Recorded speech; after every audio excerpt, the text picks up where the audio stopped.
नमस्कार दोस्तों, स्वागत है आपका न्यूज इन फोकस में। आज का हमारा टॉपिक है ब्रिक्स समिट में पीएम मोदी। सबसे पहले देखते हैं कि यह विषय चर्चा में क्यों है।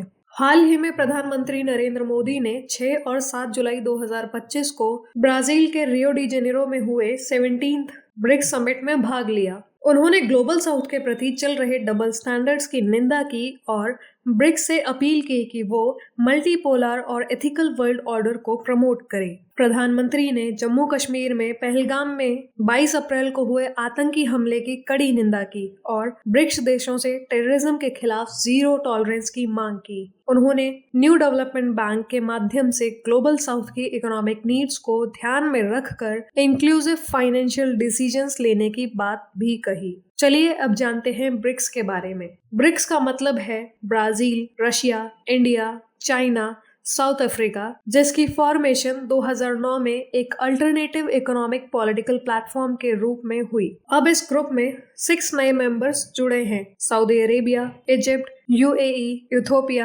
इंडोनेशिया और ईरान, जिससे अब टोटल 11 कंट्रीज हो गई हैं। 2025 समिट का मोटो था inclusive and sustainable global south, जिसका फोकस था समानता, एनवायरमेंट कंजर्वेशन और इंक्लूसिव डेवलपमेंट। ब्रिक्स के की एजेंडास हैं multipolarity, foreign policy alignment, economic cooperation, creation of new financial institutions, AI, climate change और डिजिटल ट्रांजिशन पर काम। चलिए अब जानते हैं ब्रिक्स और भारत के बारे में। भारत और ब्रिक्स का रिलेशन काफी डीप और स्टेबल रहा है। 2014 में प्रधानमंत्री मोदी ने ब्राजील के फोर्टालेजा ब्रिक्स समिट में हिस्सा लिया था, जहां न्यू डेवलपमेंट बैंक बनाने पर सहमति बनी थी। इस बार प्रधानमंत्री मोदी ने ड्यूअल रोल प्ले किया, एक तरफ ग्लोबल साउथ का वॉइस बनकर और दूसरी तरफ टेररिज्म के खिलाफ यूनाइटेड स्टैंड लेकर। भारत और ब्राजील के रिश्ते 1948 से स्ट्रॉन्ग हैं और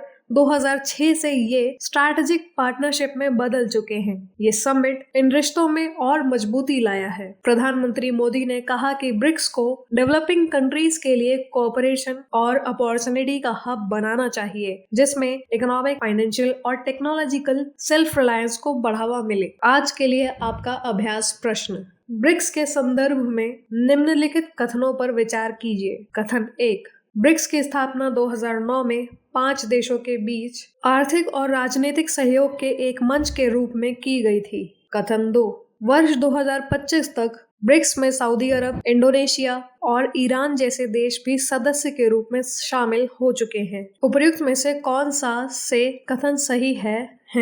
ऑप्शन ए केवल 1, ऑप्शन बी केवल 2, ऑप्शन सी 1 और 2 दोनों, ऑप्शन डी ना तो 1 ना ही 2।